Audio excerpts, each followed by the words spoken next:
Likutei Sichos Chelik Tezvav, the fifth Sicha for Chayei, which is also the Sicha for Shabbos Mevarchim Chodesh Kislev. This Sicha will discuss the wondrousness and the greatness of the miracle of Hanukkah and how it applies to the Avodas Hashem of each person or of our generation. In our Parsha, as an introduction, we find something very unique about the Shabbos candles of Sarah Imenu and Rivka Imenu, of the matriarch Sarah and Rivka. And that is when the Pasuk describes how Rivka came to the home of Yitzchak, how he married her. It says, Vayiyeha Oila Sarah Ima. He brought her to the tent, Sarah his mother. Well, if you put a pause, you could read it that he brought her to the tent, he brought her to his home, and he realized she was like Sarah his mother, which means, the Chazal tell us, that she had the same miracle occurred to her, which occurred to her mother Sarah, to his mother Sarah, and that is that she would light her Shabbos candles on Friday evening, and they would remain lit until the following Friday evening. Now, talking about the miracle of Hanukkah, again, as a means of introduction, it's known, of course, obviously, that the miracle is that the one jug of oil lasted for 8 days. That means it was only sufficient to last for 1 day, for one night's lighting of the menorah, and yet it lasted for 8 days. But there are actually several ways to understand this, exactly how and what took place. For example, several of the common ways of explaining it, one is that on the first night, they filled the cups of the menorah in its entirety. That means they used the entire pach hashemen, the entire jug of oil, and when it was full, it was as if they weren't burnt. I mean, the oil was just there, or the jug remained full. That's one way of looking at it. Another way is that they put in all the oil, and every night only an eighth of it burned, and even though an eighth would have been just sufficient for an eighth of the night, yet that eighth lasted for the entire night. Or, as the Beis Yosef says, perhaps suggests that they, to begin with, only filled into the cups of the menorah, into the candles that is, only an eighth of the amount of oil that was necessary. In other words, they rationed it for the total of 8 days that they knew that they need to procure new oil. Now, there's another thing that we should get familiar with, which is going to be important for us during the Sikha. We know that when one needs to perform a mitzvah, one can only do so with a physical material object.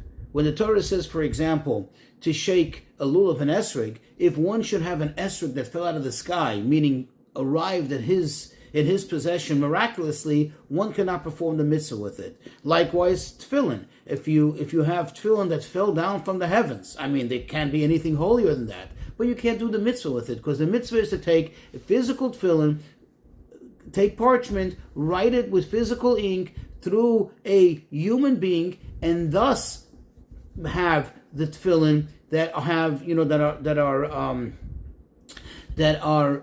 compliant with all the rules and details, and then you have the kedusha in them, and then you are able to perform the mitzvah.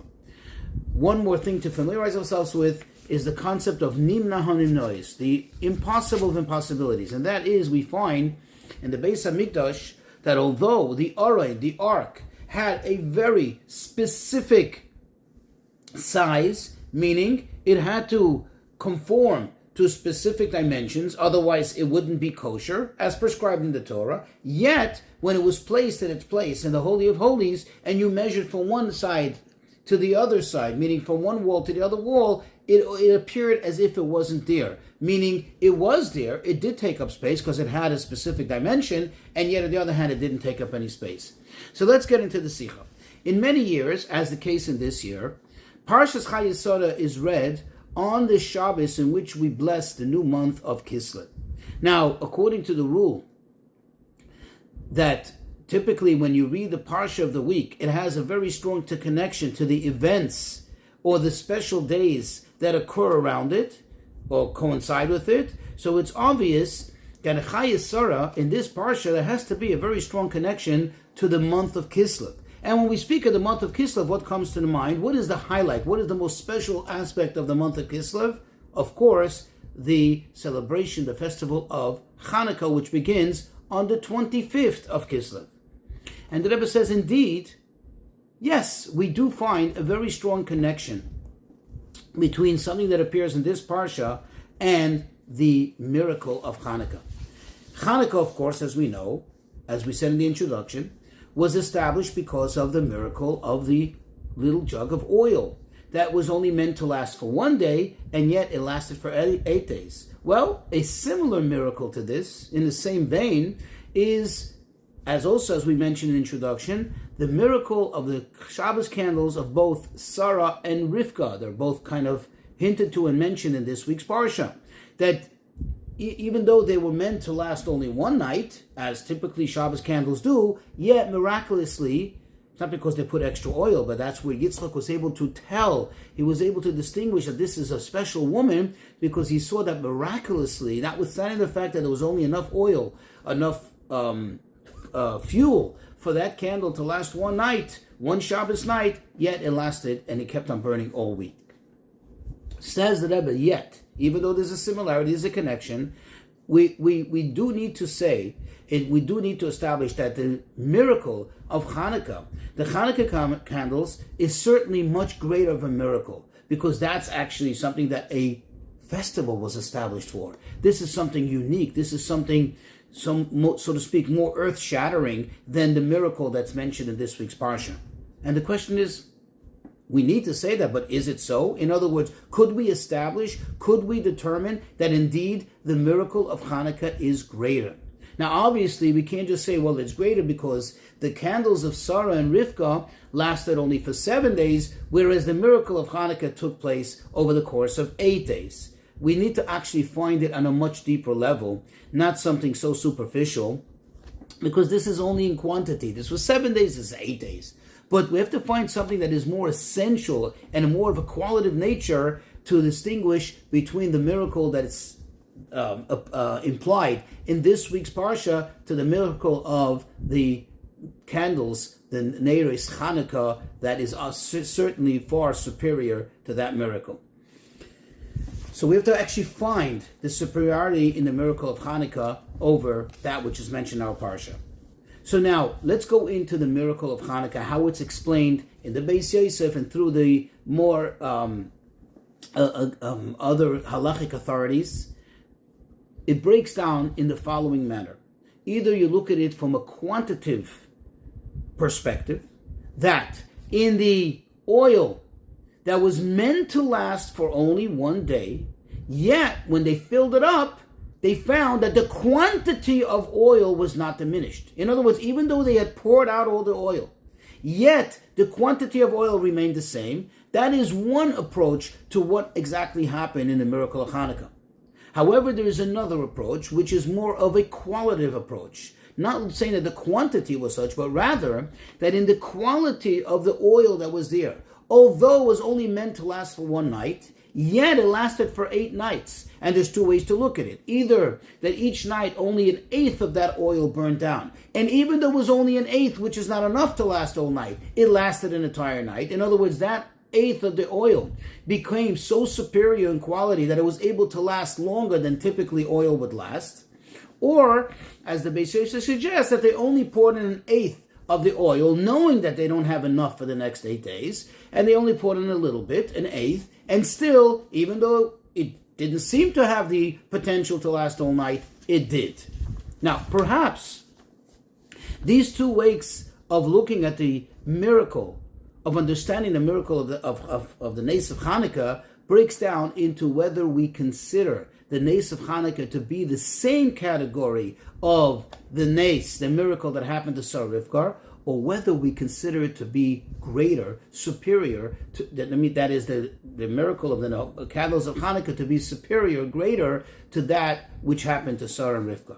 You see, according to the second manner, if we look at it from a qualitative perspective, well, you can say that both in the same realm, they're both in the same category. Both of them were meant to last 1 night, and the quality of the oil became so intense, miraculously obviously, that they lasted longer. It's just that Hanukkah was just another day. It was more days. It was, extra quantity within the quality.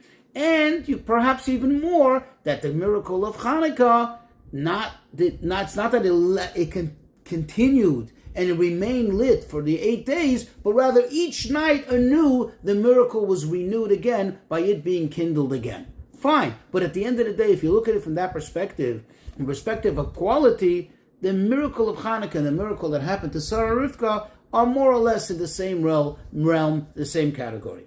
Now, if you look at it from the quantitative explanation approach that we said before, it comes out that the miracle of Hanukkah is from a totally different sort. It's far greater, entirely greater than the miracle that happened to Sarah and Rivka. Because Sarah and Rivka poured in the oil and it just remained lit, like we said. It just had a greater intense quality, but not that new oil was generated, that new oil was created.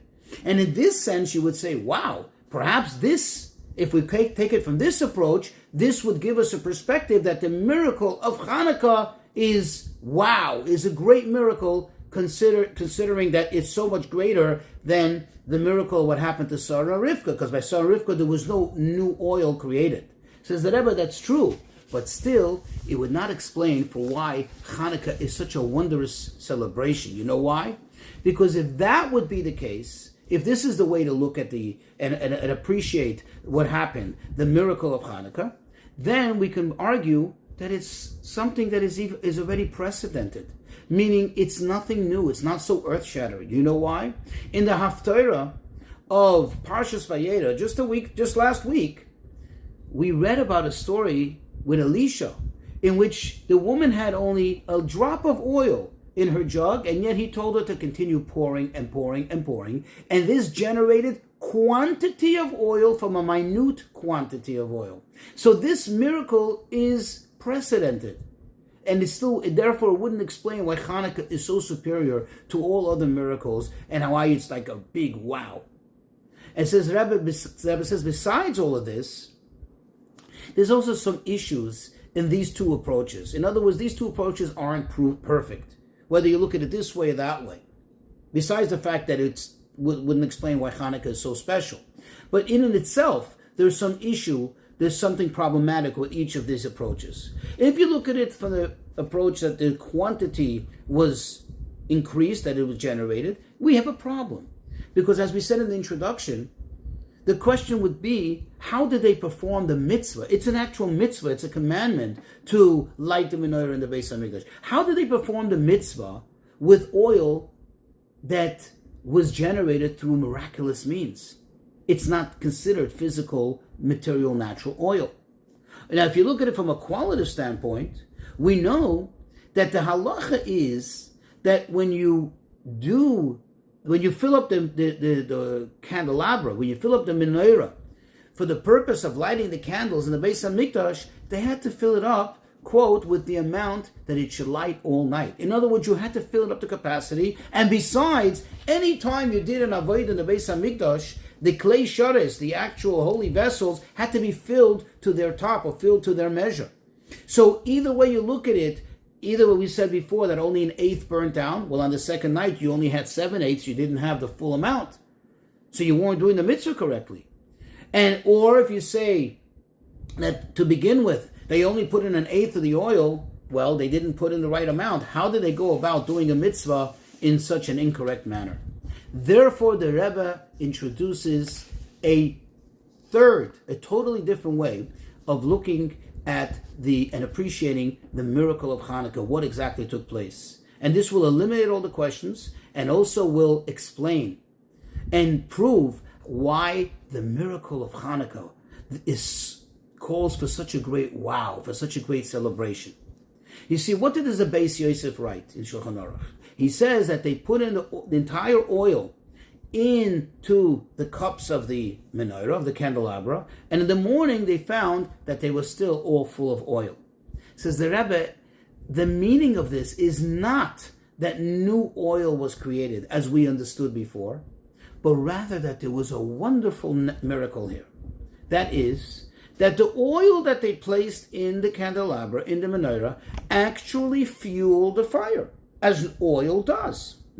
But yet, the miracle is that although the oil fueled the fire, it burned, but it was not consumed. It burned, it fueled the fire, but typically when the oil fuels the fire, what happens? The oil becomes consumed. In this case, the miracle was that the oil didn't come consumed.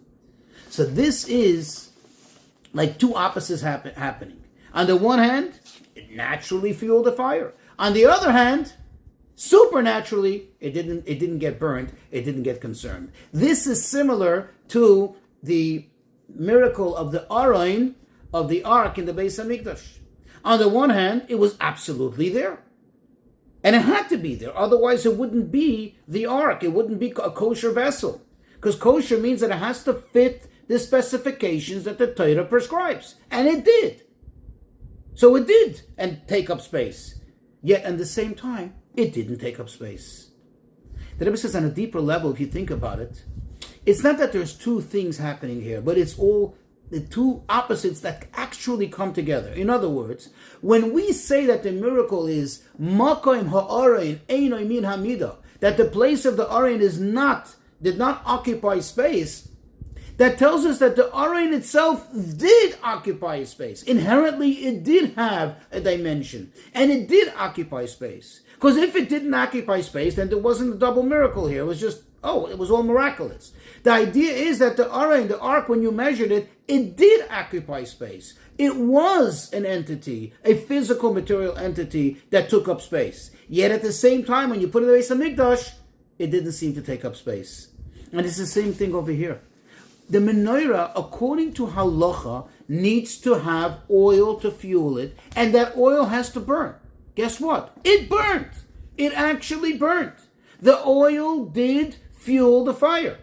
But at the same time, the oil remained intact. Now that's a big wow. That's a miracle. That's absolutely two opposites coming together. Literally the natural and the supernatural coming together. Now we'll appreciate why this approach is the greatest and is greater than any other approach than before. You see, because when we say that there was an increase in the amount of oil, think about it.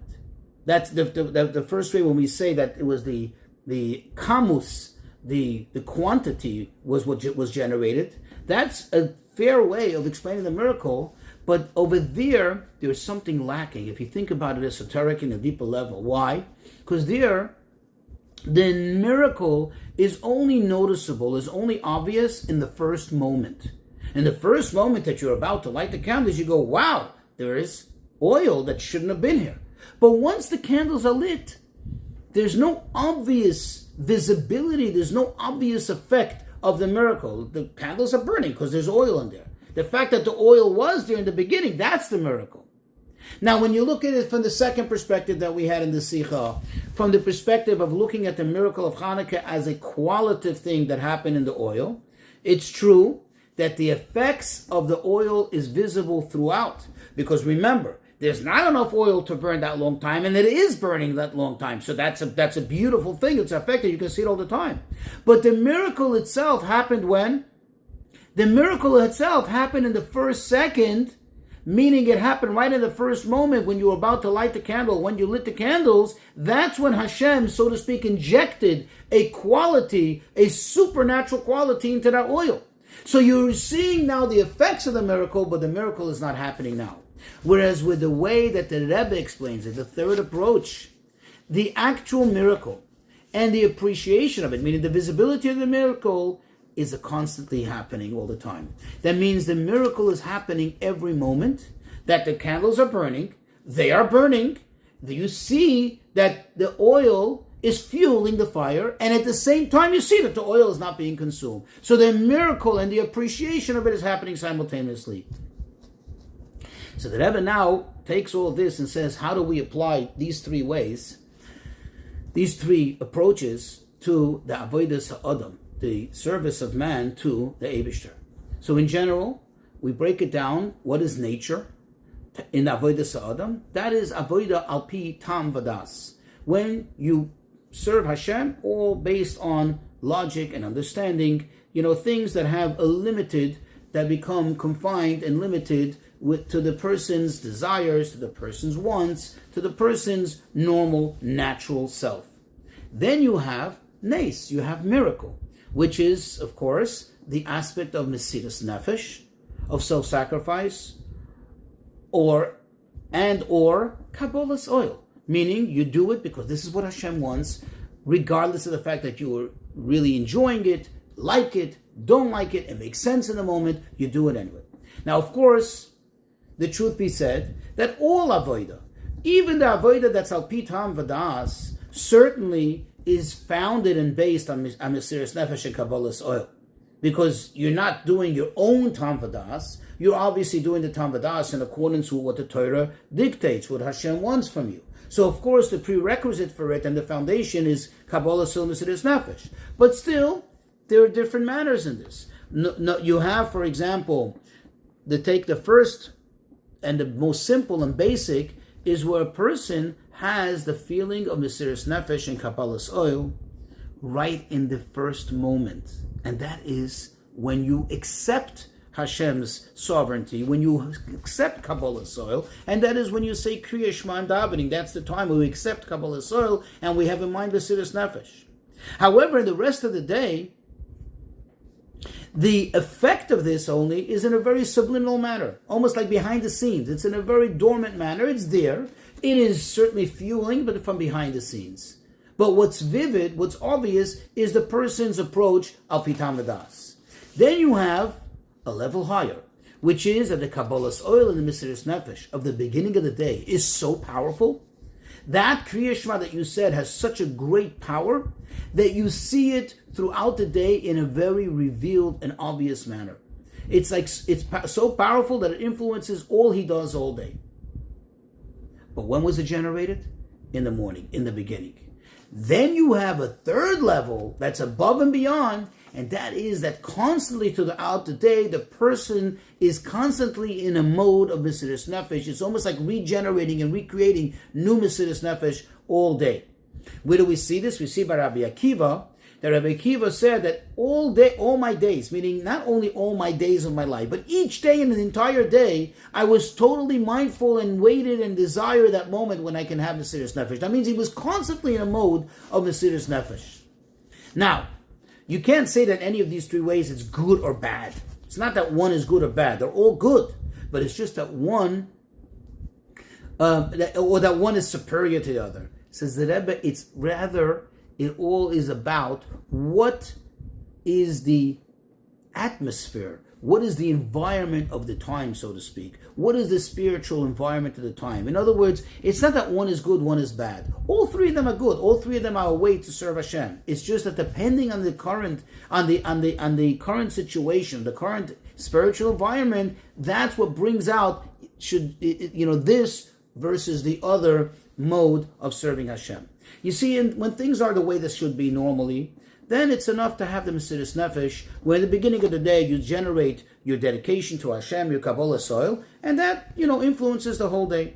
However, when things get a little darker, you have, like it says, then you need a greater level of mesiras nefesh. At the morning mesiras nefesh, when the initial acceptance of kabbalas oil has to be very, very powerful. And it remains, therefore, revealed the entire day. You see it, but it's generated in the beginning of the day. And then you have a time which is even much darker. A time when the darkness is not just serving as a filter or a concealment of godliness, but actually as an opponent, like we have in Ikvus of the Mashiach, in the footsteps of Mashiach. Then you need to have a level of mesiras nefesh that every moment is a new mesiras nefesh is generated, that you're constantly in a mode of mesiras nefesh. And this is what happened by the miracle of Hanukkah. That you had the impossibilities. Nimna haninois. Because there was such a great darkness, you had the klipa of Yavan, of the Greek culture, the Misyavnim. There was a need for this mesiras nefesh on the deepest level. That you should have nimna haninois. And the Yidden stood in and revealed mesiras nefesh. And this got expressed. This became expressed in the jug of oil, a little cruse of oil, in the manner, as we explained above, that it was also nim haminois in a manner of absolute and revealed Mesiras Nefesh. Says the Rebbe, according to this, all of this that we explained, will also appreciate how this connects also to another great celebration in the month of Kislev, and that is Yutes and Chav Kislev, Rosh Hashanah for Chassidus. Because of the darkness of Ikrus and Meshicha, there was a need to reveal a much deeper level of the Torah. The Shemen Sheba Torah, the oil in the Torah, Pnimius HaTorah, the Raz in the Torah, the esoterics of the Torah, the secrets of the Torah, and this also required absolute Mesiras Nefesh, as is expressed in the celebration of Yutes and Chav Kislev.